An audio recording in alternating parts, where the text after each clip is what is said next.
En quête de solitude, un jeune homme s'installe dans un petit village en France, entouré d'une forêt dense et mystérieuse. Mais ce qui semblait être un refuge paisible se transforme rapidement en cauchemar lorsqu'il réalise que la forêt n'est pas aussi tranquille qu'elle en a l'air. Chaque pas qu'il fait semble observé, chaque murmure cache des secrets anciens et effrayants. Tandis qu'il tente de découvrir la vérité, il comprend que le prix à payer pourrait être bien plus élevé que ce qu'il avait imaginé, et qu'il pourrait ne jamais en sortir.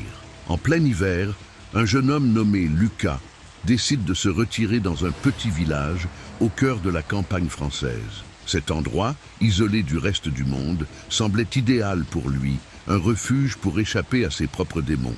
Dès son arrivée, les habitants lui jettent des regards méfiants, comme s'ils savaient quelque chose qu'il ignorait.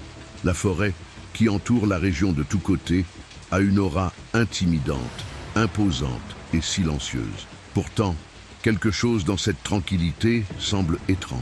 Une nuit, alors qu'il observe la forêt depuis la fenêtre de sa chambre, Lucas ressent un frisson étrange.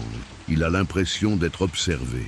Cette sensation devient plus intense à mesure que les jours passent, au point qu'il se sent constamment épié, même lorsqu'il est seul.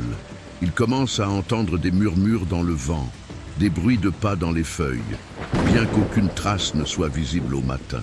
Un vieux journal trouvé dans la maison lui révèle des histoires d'apparitions mystérieuses et de disparitions tragiques dans la forêt. Chaque page raconte une histoire plus sombre que la précédente, et il réalise que cette forêt a une longue histoire de souffrance et de malédiction. Pris entre la curiosité et la peur, Lucas se sent attiré par la forêt, comme si quelque chose ou quelqu'un l'y appelait, attendant patiemment son retour. Le village, avec ses ruelles étroites et ses maisons aux toits sombres, semble figé dans le temps. Les quelques habitants qui y vivent évitent Lucas ou bien l'observent à distance avec des regards chargés de méfiance. Parmi eux, une vieille femme, Madame Dupont, semble être la seule à ne pas détourner les yeux. Elle murmure des avertissements à Lucas lorsqu'elle le croise, parlant de la forêt comme d'une entité vivante et consciente, mais il n'écoute que la moitié de ses paroles, convaincu qu'elle n'est qu'une vieille dame superstitieuse. Cependant, un soir, il décide de suivre son conseil et reste à l'écart de la forêt. Pourtant, cette nuit-là, il rêve de sentiers obscurs et d'ombres mouvantes parmi les arbres. Chaque rêve est plus réaliste, chaque murmure plus insistant, comme si la forêt elle-même cherchait à l'attirer vers elle. La forêt n'est plus seulement un paysage qui entoure le village, mais une présence qui s'insinue dans son esprit, envahissant ses pensées. Petit à petit, Lucas découvre également les histoires du passé du village. Il apprend qu'autrefois, des gens ont disparu dans la forêt, des âmes perdues que personne n'a jamais retrouvées. Certains croient que leurs esprits hantent encore les arbres, cherchant à se libérer, tandis que d'autres pensent que la forêt elle-même les a absorbés. Chaque jour, Lucas se sent de plus en plus attiré par la forêt, malgré les avertissements persistants de Madame Dupont et les regards inquiets des villageois. Un soir, ne pouvant plus ignorer l'appel mystérieux, il décide de s'aventurer dans les profondeurs de la forêt. À chaque pas, les murmures s'intensifient, semblant former des mots qu'il ne comprend pas, mais qui résonnent dans son esprit avec une force inquiétante. Alors qu'il s'enfonce plus loin, le paysage devient de plus en plus étrange et oppressant. Les arbres semblent se resserrer autour de lui, et une brume épaisse se lève soudainement, obscurcissant le chemin du retour. Pris de panique, Lucas réalise qu'il est perdu. Les ombres dansent autour de lui, et il commence à distinguer des silhouettes qui apparaissent brièvement dans la brume. Ce qui semblait être un simple mythe devient alors une réalité terrifiante, et il comprend que la forêt cache bien plus que de simples secrets. Tandis qu'il cherche désespérément à sortir, il sent une présence derrière lui, quelque chose qui le suit silencieusement mais inévitablement.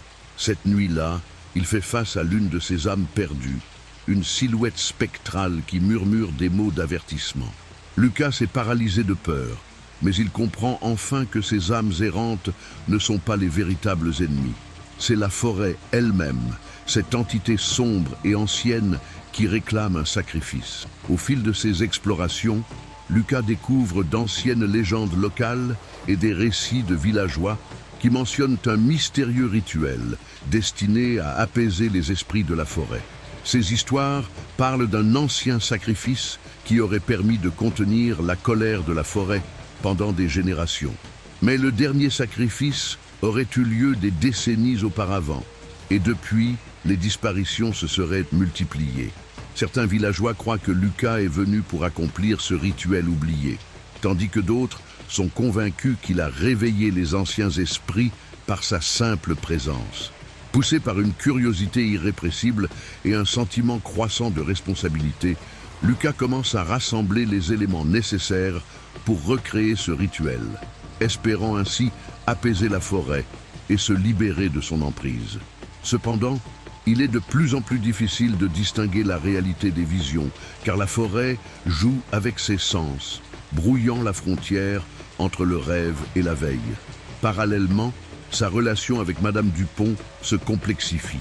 Elle lui révèle qu'elle a elle-même perdu un être cher dans la forêt il y a bien des années, et qu'elle croit fermement qu'un nouveau sacrifice est inévitable. Pourtant, elle implore Lucas de ne pas suivre cette voie, craignant qu'il ne finisse par partager le sort des âmes perdues. Près de céder à la pression du village, Lucas hésite. Doit-il écouter les avertissements de Madame Dupont ou sacrifier ce qu'il lui reste pour tenter d'apaiser la forêt? Lucas, en proie au doute, décide finalement d'affronter la forêt une dernière fois. Il se rend compte qu'il ne peut pas fuir indéfiniment les ombres qui le hantent. Alors qu'il s'approche du cœur de la forêt, une voix résonne à travers les arbres, lui révélant des vérités troublantes sur son passé et sur le village. Cette voix, à la fois séduisante et terrifiante, lui révèle qu'il n'est pas le premier à ressentir l'appel de la forêt. D'autres avant lui ont été attirés, certains n'en sont jamais revenus. Le vent se lève et la brume s'épaissit autour de lui, dissimulant à nouveau son chemin. Il voit alors une silhouette familière. C'est son ami d'enfance, Julien, qui a disparu dans la forêt des années auparavant. Au lieu de joie, Lucas ressent une profonde tristesse, car il réalise que Julien est devenu l'une des âmes perdues, piégées dans ce lieu sinistre. La confrontation avec son ami réveille en lui une profonde culpabilité, car il se souvient des moments où il aurait pu le sauver, mais n'a pas agi. Julien, dans une voix éthérée, lui révèle que la forêt ne cherche pas seulement à le piéger, mais à le préparer. Elle lui explique que chaque âme disparue avait une raison de rester, une connexion avec ce lieu qui allait au-delà de la mort. Lucas, désespéré, doit choisir entre s'enfoncer dans ce monde d'illusions ou retourner à la réalité, ce qui pourrait signifier abandonner les âmes perdues, y compris son ami. Alors qu'il tente de fuir cette révélation, il se retrouve encerclé par une brume qui semble prendre forme, s'agglomérant en silhouettes indistinctes qui avancent vers lui. Les murmures se transforment en cris, l'avertissant qu'il est sur le point de dépasser la limite qui le séparait du monde des vivants. Lucas, à cet instant, réalise qu'il doit faire un choix crucial, accepter son destin et se sacrifier pour sauver les autres, ou lutter pour sa propre survie, condamnant à jamais ses âmes à l'oubli. Le choix de Lucas, bien que douloureux, commence à avoir des conséquences immédiates sur son entourage. En décidant de ne pas se sacrifier, il abandonne l'idée de rendre hommage aux âmes perdues, ce qui provoque une vague de colère parmi les villageois. Beaucoup le blâment pour le malheur qui frappe le village, persuadés que sa décision a renforcé la colère de la forêt. Les disparitions continuent et la terreur s'installe dans le cœur des habitants qui commencent à murmurer que Lucas est devenu un porteur de malheur. Madame Dupont, bien qu'initialement réticente, se retrouve emportée par les événements. Elle réalise qu'elle n'a pas seulement perdu son propre fils dans cette forêt, mais qu'elle a également perdu le lien qui la rattachait au village. Elle tente de convaincre Lucas de revenir à la forêt, d'accomplir le rituel, même si cela signifie sacrifier une partie de lui-même. Le poids de cette pression pèse lourd sur Lucas, qui se sent déchiré entre son désir de protéger le village et la nécessité de préserver sa propre vie. Alors que la tension monte, Lucas commence à ressentir des effets psychologiques de son refus. Les voix et les visions deviennent plus intenses et il trouve difficile de faire la distinction entre la réalité et les illusions. Les nuits se passent à se débattre avec ses démons intérieurs, l'amenant à douter de lui-même et de son choix. Les répercussions sur sa santé mentale sont profondes, le plongeant dans un état de confusion et de désespoir. Les villageois, voyant Lucas s'éloigner de plus en plus, commencent à le considérer comme un ennemi. Un groupe, se faisant appeler les gardiens de la forêt, s'organise pour traquer Lucas, persuadé qu'il est la source de leur malheur. Ils passent leur temps à surveiller ses mouvements, cherchant à le persuader, voire à le contraindre, à retourner dans les profondeurs de la forêt et à accomplir le sacrifice. En parallèle, des événements étranges continuent à se produire autour de Lucas. Des animaux du village commencent à disparaître, des phénomènes inexplicables se produisent la nuit et des ombres rôdent près de sa maison. Il ne peut plus ignorer l'influence grandissante de la forêt qui semble se nourrir de son angoisse. L'angoisse collective se transforme peu à peu en hystérie et Lucas devient le bouc émissaire de cette peur grandissante. Au fur et à mesure que le conflit s'intensifie, Lucas doit prendre conscience de l'ampleur de sa décision. Il réalise que chaque acte a ses conséquences et que parfois, choisir de ne pas agir peut être tout aussi destructeur que d'agir. La forêt, à présent, ne représente plus seulement un lieu de mystère, mais un reflet des peurs et des désirs humains.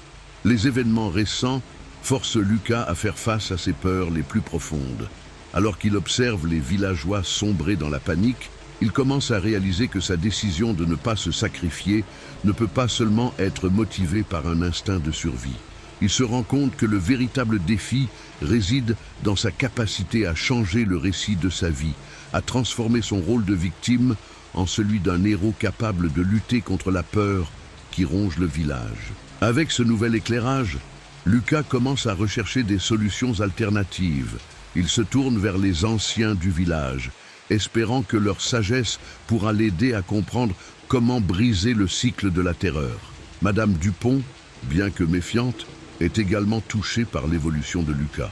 Elle voit en lui une lueur d'espoir, quelque chose qui pourrait un jour restaurer la paix dans le village. Ensemble, ils forment une alliance fragile, unissant leurs forces pour élaborer un plan visant à apaiser la colère de la forêt sans avoir à faire de sacrifice. Lucas propose d'organiser un rituel d'apaisement, un geste symbolique qui pourrait honorer les âmes perdues sans sacrifier un autre. Ce choix est risqué, car il va à l'encontre des traditions bien ancrées du village. Les gardiens de la forêt voient cela comme une trahison et menacent de s'opposer à cette initiative, ce qui intensifie la tension entre Lucas et le reste de la communauté. Pourtant, Lucas est déterminé à prouver que la peur ne doit pas dicter leurs actions. Pour renforcer leur position, Lucas et Madame Dupont se lancent dans une quête pour comprendre le folklore local et les rituels ancestraux. Ils fouillent dans les archives du village, rencontrent des experts et consultent d'anciens écrits. Chaque nouvelle découverte les rapproche de la vérité, leur permettant de tisser un lien plus fort avec le passé. En parallèle, Lucas commence à se transformer, à acquérir une confiance en lui qu'il n'avait jamais eue auparavant. Il devient un leader, mobilisant les villageois autour de son projet. Le jour du rituel d'apaisement arrive et l'atmosphère est tendue. Les villageois sont divisés. Certains soutiennent Lucas, tandis que d'autres restent fidèles aux anciennes traditions. À l'heure du rituel, Lucas se tient au centre d'un cercle de lumière, entouré de ceux qui croient en son approche. En prononçant des paroles de réconciliation et de respect, il commence à ressentir une connexion profonde avec la forêt, presque comme si elle l'écoutait. Soudain, un vent puissant s'élève et Lucas perçoit une présence. Il comprend que la forêt n'est pas simplement une entité à craindre, mais une force de la nature à respecter. Dans ce moment de transcendance, il voit des visions d'âmes perdues, leurs histoires se mêlant à la sienne. Chaque histoire, chaque douleur est mise en lumière, lui montrant que la forêt est un miroir de leur propre lutte. En accomplissant le rituel, Lucas ressent un profond changement en lui. Les villageois commencent à voir en lui un véritable héros, celui qui a osé défier la peur et a pris la responsabilité de changer les choses. Le vent se calme et une paix inattendue s'installe sur le village. La forêt, bien que toujours présente, semble plus apaisée, comme si elle reconnaissait l'effort de Lucas et des villageois. À mesure que la paix s'installe dans le village, une ombre de tension persiste. Bien que le rituel ait apporté une certaine tranquillité, Lucas sent que le calme est précaire. Les gardiens de la forêt, bien que partiellement convaincus, continuent à contester son autorité. Leur méfiance se transforme en frustration et des murmures de rébellion commencent à circuler parmi les villageois. Lucas, conscient que la lutte n'est pas encore terminée, décide de se préparer à un affrontement imminent. Il organise des réunions avec ceux qui soutiennent son projet, renforçant leurs liens et s'assurant qu'ils sont tous sur la même longueur d'onde. Ensemble, ils commencent à collecter des histoires et des témoignages des villageois sur les expériences passées avec la forêt. Cela leur permet non seulement de mieux comprendre les peurs de chacun, mais aussi de construire une base solide pour leurs prochains mouvements. Madame Dupont, bien que vieillissante, devient un pilier de soutien pour Lucas. Elle partage ses connaissances sur les anciennes traditions et le folklore, l'aidant à élaborer un discours qui pourrait convaincre les sceptiques. Ensemble, ils forgent une nouvelle vision pour le village, une qui honore à la fois les anciens et le nouveau. Lucas commence à voir que le changement ne peut se faire sans le soutien des traditions, mais qu'il doit également s'adapter aux nouvelles réalités. À l'approche de la réunion cruciale, où Lucas se prépare à affronter les gardiens de la forêt, il est assailli par le doute. Se demander s'il est vraiment capable de rassembler la communauté devient un fardeau. La pression monte, et il sait que tout le monde mise sur son leadership. La nuit précédant la réunion, il se rend seul dans la forêt, cherchant du réconfort dans l'endroit qui a tant marqué son existence. Là, dans l'obscurité, il ressent une présence familière.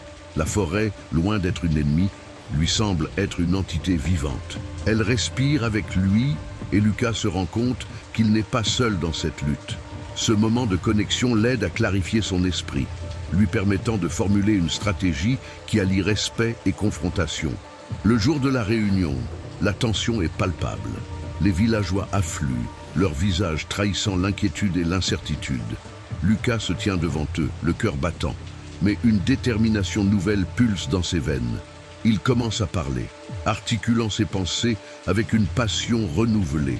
Il explique comment le rituel a apaisé la forêt et pourquoi c'est essentiel de continuer à travailler ensemble pour maintenir cette harmonie.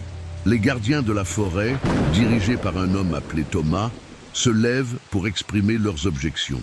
Ils évoquent les traditions anciennes, le respect des ancêtres et la crainte que tout changement ne mène à la perte de leur identité.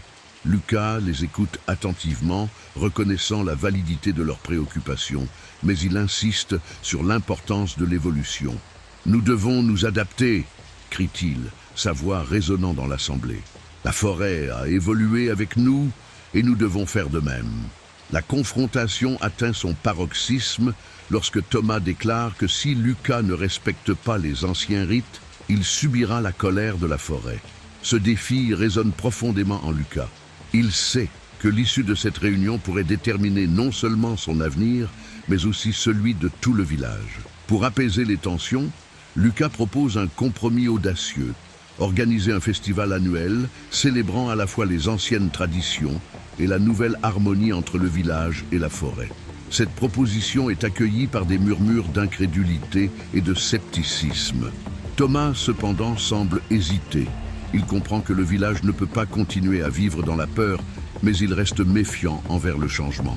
La tension atteint son paroxysme alors que les villageois débattent de la proposition de Lucas. Les murmures grandissent et les visages se crispent sous le poids de l'incertitude. Thomas, bien que clairement affecté par le discours de Lucas, reste ferme dans ses convictions. Les partisans de Lucas commencent à se rassembler autour de lui, leurs expressions déterminées trahissant leur espoir d'un avenir meilleur. Lorsque la voix de Thomas s'élève à nouveau, son ton est plus ferme. Que se passe-t-il si la forêt ne nous tolère plus? Que se passe-t-il si nos ancêtres se retournent dans leur tombe? Son regard scrute l'assemblée, cherchant à rallier ceux qui doutent. Lucas, sentant la pression de chaque regard, se tient droit. La forêt est vivante, Thomas. Elle respire avec nous. Si nous ne faisons pas de place pour l'avenir, nous risquons de perdre tout ce que nous avons construit. La pièce est plongée dans un silence lourd. Les villageois échangent des regards, certains visiblement influencés par la passion de Lucas, d'autres convaincus par la tradition de Thomas. C'est alors qu'un événement inattendu survient. Un grondement sourd émerge de la forêt, suivi d'un tremblement de terre qui secoue le sol. Les visages blêmes se tournent vers la forêt, où les arbres commencent à vibrer comme s'ils étaient en colère. « Qu'est-ce qui se passe ?» murmure une voix dans la foule, la panique s'installant. Lucas, se retournant pour faire face à la forêt, ressent une vague de terreur. À cet instant, il réalise que la confrontation avec Thomas est bien plus qu'un simple désaccord. C'est une lutte pour la survie.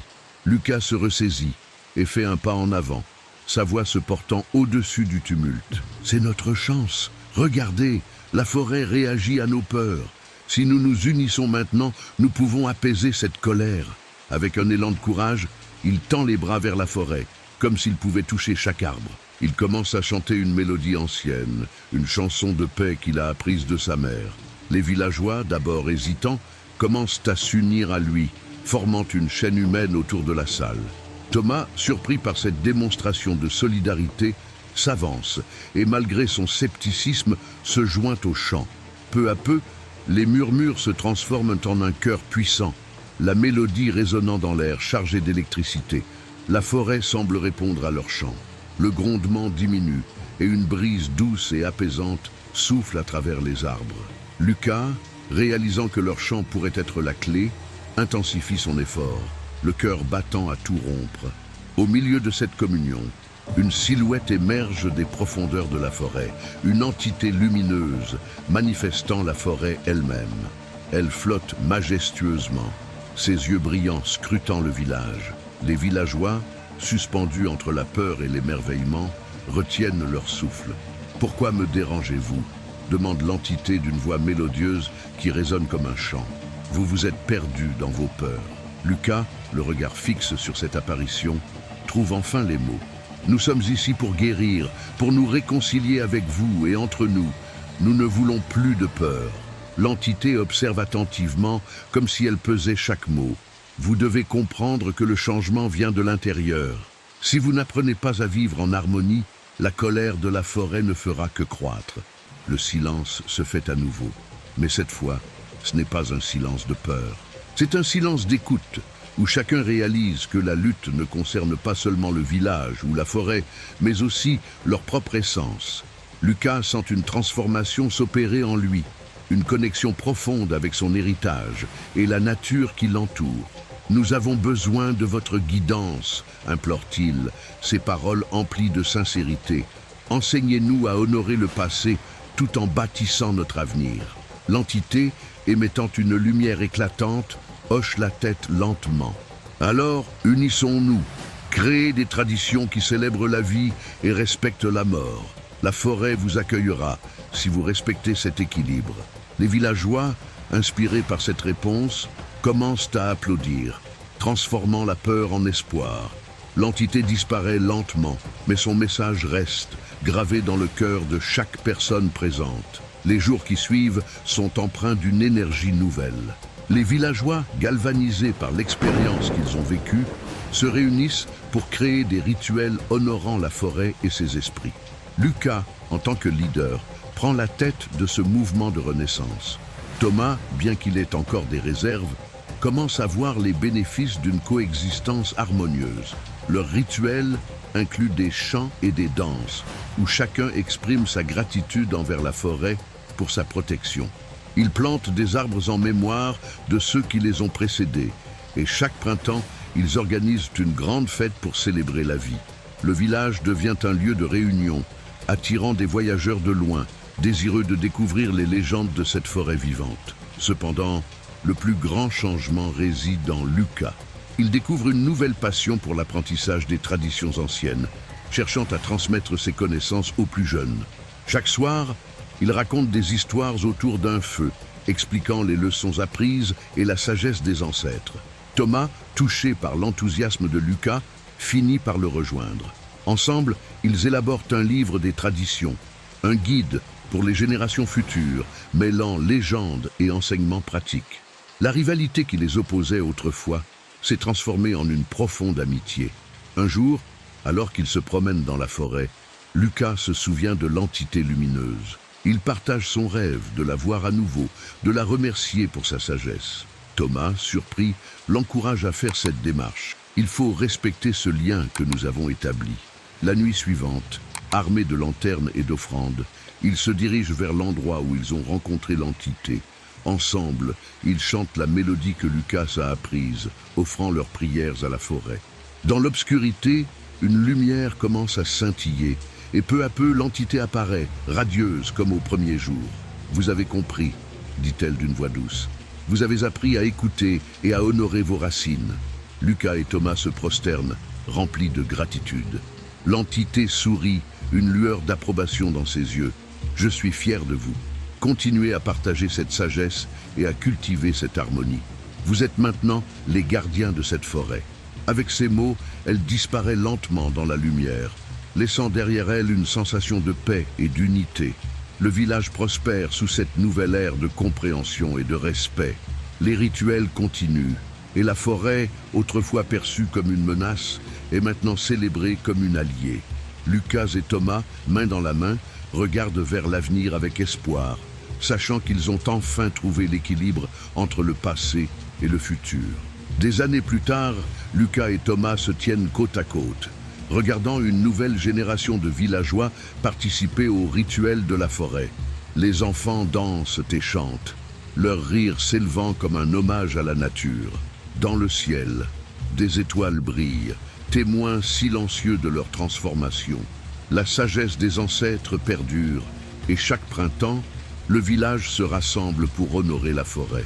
Lucas, devenu un sage respecté, raconte l'histoire de la nuit où tout a changé, de la peur qui les a unis à la force de leur communauté. Thomas, à ses côtés, partage des anecdotes, rappelant à tous que le respect et l'amour pour la nature sont les clés de leur survie. Ainsi, la légende de la forêt vivante continue de se transmettre, unissant le village par le fil de l'harmonie et de la gratitude. Les arbres, témoins de leur histoire, murmurent des secrets à ceux qui savent écouter, et la lumière de l'entité continue de briller dans le cœur de chaque habitant, guidant leurs pas vers un avenir radieux. Nous vous invitons à plonger dans l'univers mystérieux de la forêt qui m'observait. Partagez vos réflexions sur l'importance de la connexion entre l'homme et la nature. Que pensez-vous des rituels ancestraux et de leur place dans notre monde moderne ? Avez-vous déjà vécu une expérience qui vous a rapproché de votre environnement naturel ? N'hésitez pas à commenter et à partager vos propres histoires. Ensemble, célébrons la beauté et la sagesse de notre planète et n'oubliez pas, la forêt est toujours à l'écoute de ceux qui savent l'honorer.